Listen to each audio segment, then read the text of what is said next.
Hi, this is Diane from I&I Art Studio. It's been a minute, hasn't it? I'm sorry I haven't been recording regularly, and I hope to do a little better with that. Today is Mother's Day, although by the time you see this recording, that will be history. I was thinking about motherhood, and none of us are taught how to be mothers. It's something that we figure out through trial and error. And a lot of mistakes. It's exactly the same way with painting. I can't tell you how to paint a great picture. I can help you to develop your ability to see. I can help you develop your visual language, your critical eye. And then it's up to you. And today I'm working on 6 different panels. It's a series. 3 are 16-inch by 20-inch, and 3 are 16-inch by 16-inch.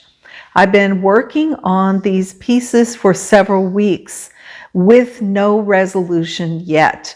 They look okay, but they're not great paintings yet.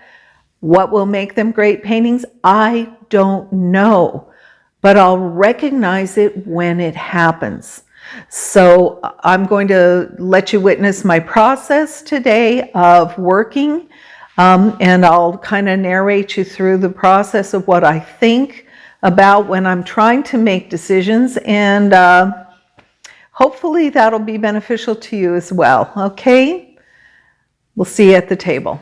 Okay, I'm going to work on this panel to start with, and like I said, I have 6 of them. They're all fairly interesting, not interesting enough. And what I'm liking about this one is the movement of these circles going here, here, here, and here. So it's creating some kind of a movement. I'd like to see it coming down like this. I've worked with a lot of flowers, and the flower movement, the way I set up the flowers to move across the canvas or the panel, is always kind of natural for me. But now I'm working with the image of circle, and I thought, why can't the circles move in those same paths as the flowers would be? And then they started reminding me of planets. I also brought a beautiful embroidered napkin today, and because it's Mother's Day, this beautiful handiwork, this was all hand embroidered. The lace was hand crocheted. These you can find in thrift shops for nothing. They're disregarded and no one pays much attention to them anymore. And could you imagine the time that it took to put the detail into this napkin? And I keep wondering, is there a way that I can use this fabric in my painting? I would love to honor this by including it in a painting. I've never quite figured out where or how to use it, but I've got it, just in case. And where I thought I would start today is I think it needs a little more color, and I don't like the 3 lines coming down. So I'm coloring a lot these days with earth pigment. This is red ochre, and the way that I use it, and I'm sure there are a lot of ways that you can use the earth pigment. I'll put a little medium down, and I spread it with a trowel. The reason I'm putting this down is so the earth pigment has something to stick to. Have to be careful, it can really dump out of the jar more than you wanted it to. And the earth pigment is very strong. That may be enough. I just am spreading it around with a trowel to get a really rich color that might or might not work. Like I said, it's like raising a child. You do not know what you're doing until you do it and hope for the best, and you learn. Now, that is a nice color. But what I want to do now is I want to go over it with a white. This should blend in with the white. Or do I want a gray? Do I want a gray? Let's try something new. I'm going back and forth, back and forth, back and forth with white, and I'm not satisfied with my results. Let's try something new. Let's go back and forth with lavender. Is that bold? That's kind of crazy. I'm using house paint, and I just dump it on. Little dab. Trowel that has the earth pigment on. See what happens if I brush that across.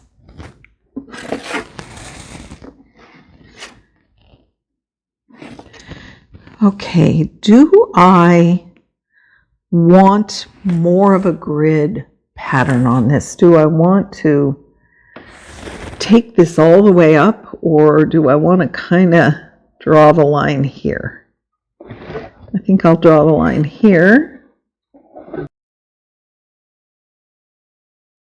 On your blade, if you get a little piece of dirt or something on the end, you can get lines like this, and if you don't want those lines, you have to make sure the blade is clean.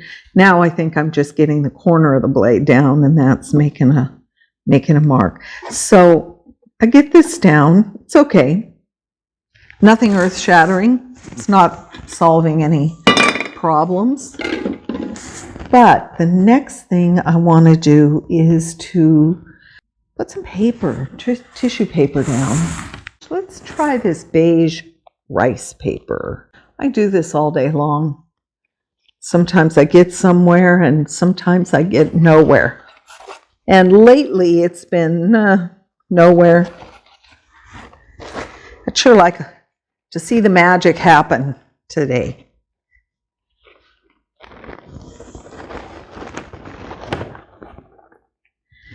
Okay. Now the paint is what the tissue paper is sticking to. Where I don't have paint, it's not going to stick. And then I'm going to just tear it off.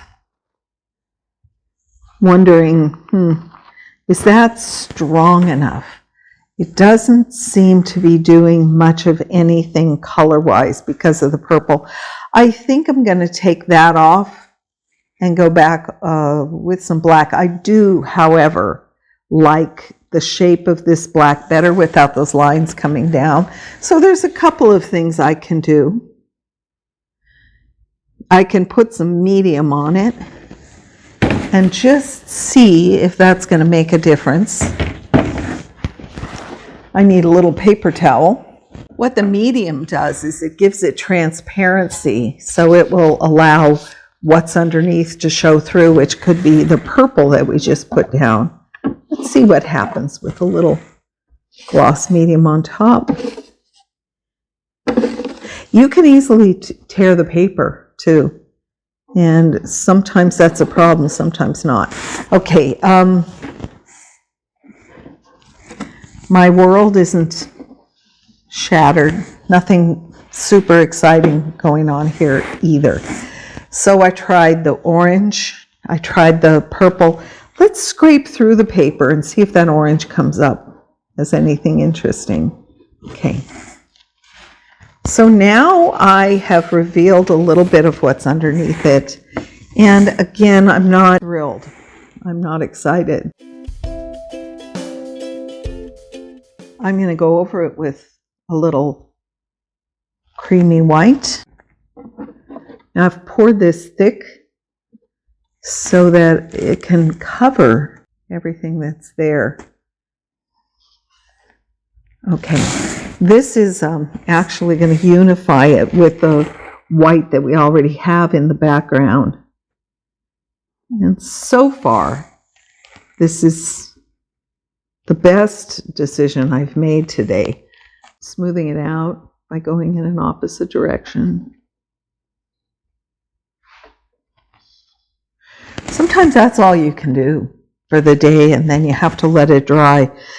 There's a lack of direction in this piece and a lack of a strong focus in this piece, which I still don't have. I had talked a little bit about the movement of the shapes, and that's somewhat interesting, but not 100% interesting. So what I might think about is putting a little bit of black lines in that might enhance that movement. Let's see what happens. And sometimes this works better with Sumi ink and a calligraphy brush. I have to decide on, which size brush I want, the thickness of the line. And if you just keep reminding yourself that there's nothing permanent about what I'm doing. It can all be changed. It does not have to stay or remain. So here, just kind of roughing in a movement where these circles might want to travel. 1, 2, 3, 4, 5. I won't really be able to go over this white, it's too wet, but something like that. Okay. Interesting, again, not earth-shaking. I'm finding something too busy here, and I think I'm going to bring the white down here. I think that needs to be white. I think this square of yellow could be more square. This is interesting. I'm getting a lot from underneath this paint. Wasn't really my intention. Okay, let's take a look. So I'm not resolved, it's not settled, nothing yet set in stone. I do see some interesting things going on with the circles. And what I may do at this point is to make some shadows of the circles with rust. I might be able to get started with that today, but I always have to wait for the paint to dry. We'll do the best we can. Let me grab my rust and see what we can get. I have a video on how to make rust solution. It is done with vinegar, steel wool, and then it's activated with hydrogen peroxide. So check out my YouTube video on how to make rust. And in the meantime, let's see if my rust solution's any good. It wears out. After a while, the rust solution wears out and you have to make a new one. So I don't know if this one's any good or if I have to get a new one. But I put the rust down and then I spray it with peroxide to see. There it goes. It's oxidizing. It's not real strong. In a real strong rust solution, it could really, really turn bright orange. I do like the shadow effect that I'm getting. So that's one thing in my favor today. I'm going to grab my black brush again, and I think I'm going to, should I do that with black or a different color? Let's get a little purple. I want to continue this shape here. 1, 2, 3, 4, 5, 6. Nice movement. All of this could be too busy over here, may eventually need to be covered over. I'm going to show you a little trick as well. If you take a little black tissue paper, I learned this from Michael Shemchuk. Shem, he goes by Shem. He teaches some brilliant workshops, and he paints with a lot of paper. If you lay the tissue paper down, and I'm just going to put it into the white paint, put some white paint over this and later sand back into it, and the wrinkles of the black will become like lines, making my quiet white space way more exciting. But I have to evaluate it just at this point, saying, you know what, a big black mark in the middle did not hurt this composition. So I'm gonna kind of seal it in with a little medium.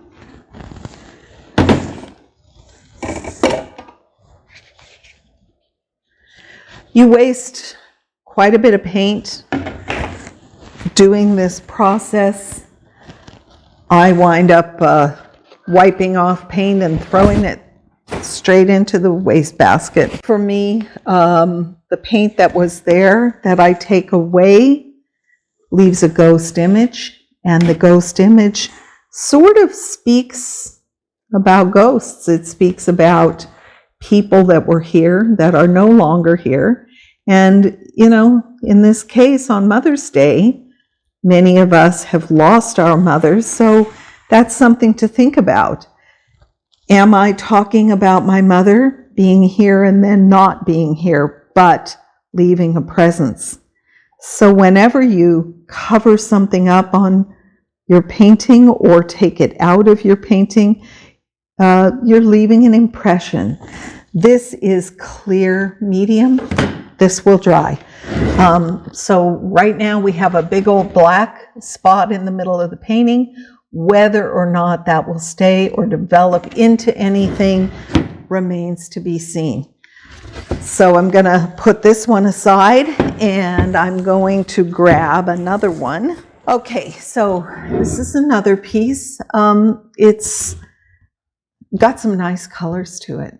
I'm wondering if I might want to continue this ochre over into this area so that it's more divided into half. And I think I'm going to try that. So it's interesting. I had put the pigment on very heavily here, and it's actually blowing off right now because it was so heavy. So I can just take what I already have and just kind of dust it over here. Now I'm putting the clear medium. Get a lot of that clear medium on, and then scrape the ochre into the clear medium. You know, what I'm doing sort of reminds me of a lot of the processes I learned in cold wax as well, where you're just kind of layering, scraping, making textures, making marks, and then going back and re-evaluating the marks. This is not different than what I do in cold wax. Now, just to seal this loose ochre on, I think it's a beautiful color. I'm going to go over it with my clear medium, and that will seal that in a lot more than it already is.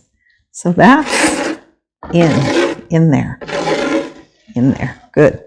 Okay, so far, so good. Oh, I've got some of the yellow doing the same thing here. I put the powder on too thick. Now I'm just wiping it in without even putting the medium on, just to see what happens. That's kind of interesting. I'm going to bring it all the way up here. Suddenly I'm working more with blocks of color, orange, yellow, white. It's very geometric. I don't know if I'll keep the geometry. Maybe. Let's see how it works. I like this little spot here. And I'm thinking, is this spot here, it almost looks like two cherries to me with the stem. Is this something worth keeping? Or could I try something completely different on this? Let me turn it to get a different point of view. Okay, what I'm wondering, let's take the rust again and let's give it a little bit of a shadow of rust. Boom. See if that does anything for it. So it looks like a heart, and I'm not crazy about that. So I'm going to continue this circle of this one and have that one sort of in the background. And spray, spray, spray. Whoops, there we go. Interesting enough. You know, at this point, what you could do, you could tilt it and get a little bit of a run. See what happens if you run it. If you run it off. What does that do for it? Is it interesting?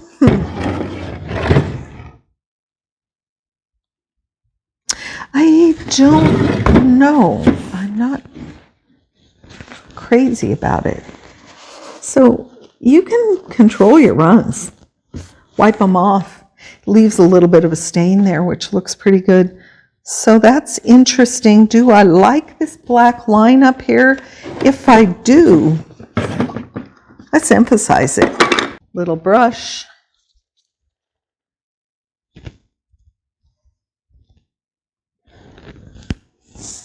Maybe it needs a little black line up there.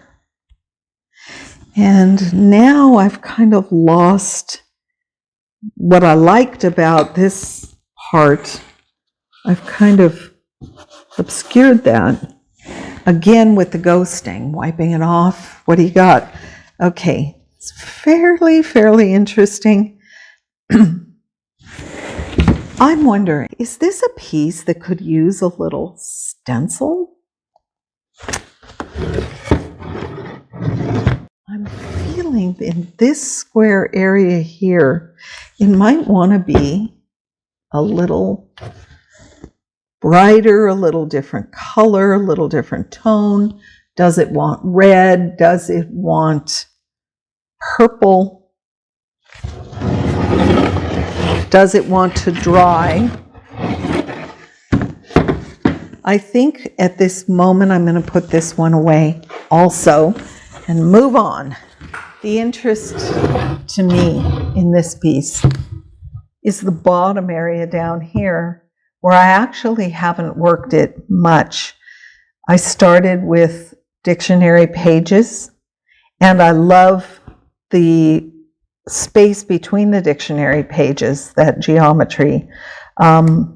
I sanded through the dictionary pages to the black underlayer, and I like that. It's got kind of a tree-like shape to it that I'm enjoying. There's something about the simplicity of this piece that I like, and I'm feeling that maybe less is more. Let's give it a beautiful circle with rust.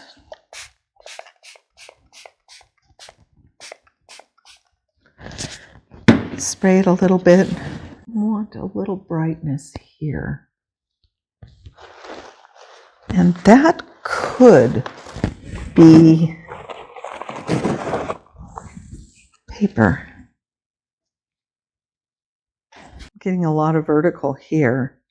Is that okay, or do I want to give it a little horizontal? What do you think? I like the color. It's the placement that I have to be concerned with. And I'm wondering, do I want more white over here?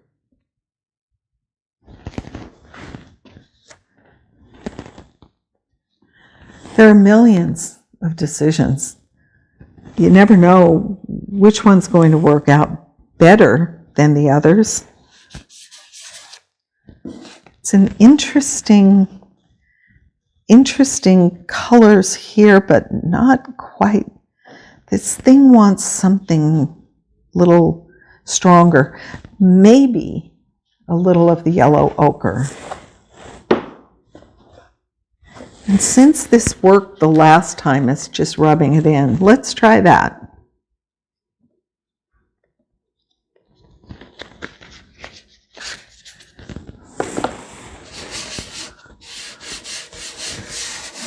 Just dry rubbing it. See what I get. It may just blow away, maybe not. It did add a little pop to that color, which I like. What would happen if I put a little medium over it? Would that seal it in a bit? It certainly might.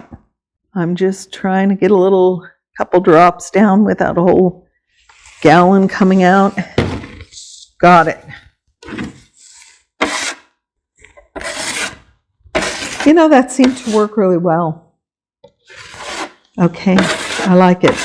And that makes me wonder, could this use a little black? Might want a little black. And boy, that's a nice line. Loving the line, but I'm feeling too much vertical. I think I'm going to put some black down here. Get rid of the vertical that goes all the way to the bottom. Let's see what happens.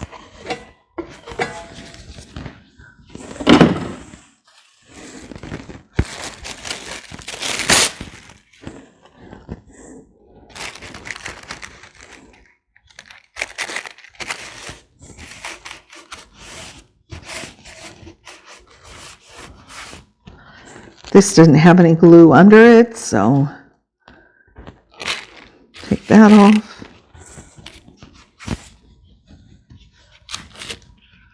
It's funny, when I look up into the camera monitor, I get a different point of view, and I find that I'm enjoying that other point of view.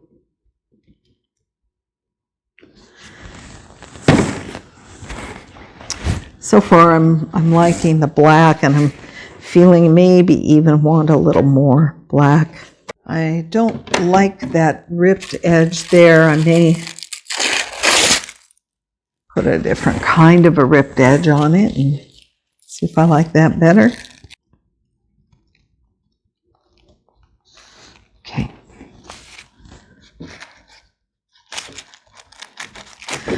I like a little geometry in my pieces, but sometimes it gets too geometrical for me.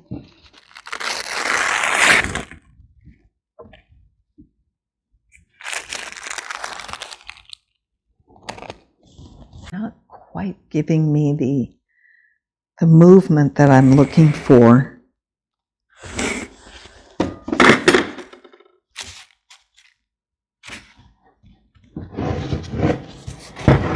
Let's turn it.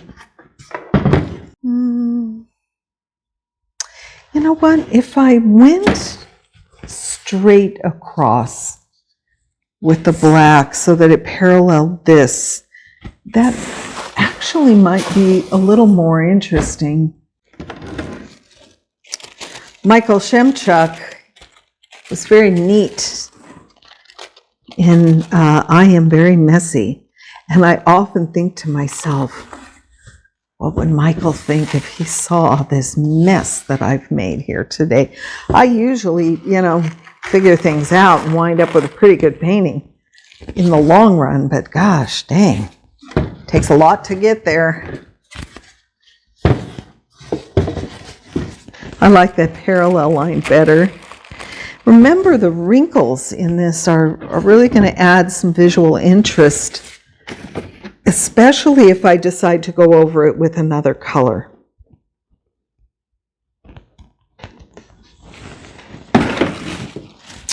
So I'm not going to worry about the wrinkles. I can clean up anything I want to clean up, sharpen an edge, fill in a hole, do whatever needs to be done.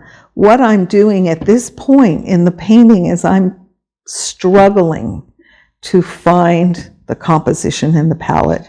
And that can take hours, that can take weeks. Who knows? Anyway,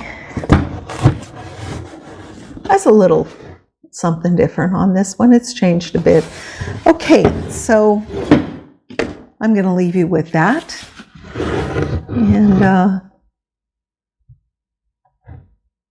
that's enough for today. Okay, there you have it. That's my process. That's how I think, how I work most of the time. And it's a struggle. Sometimes you hit on something, some technique that just brings it all together. And, often you don't. So today it was just working on progress towards what may happen tomorrow. And that's fine. That's the struggle. That's how it is. Remember, art is a practice, and practice makes perfect. So go to your studio, practice your art, see what happens. Don't get too discouraged. And happy Mother's Day to all of you. Please give me a thumbs up if you like my content. Hit the subscribe button would be great, and the bell if you'd like to be notified of my new videos as they come along. I promise I'll try to keep up a little bit more than I have been lately, and well, we'll see where it goes. I'd like to be able to show you the resolution with these paintings someday, soon. Until then, go to your studio and take care.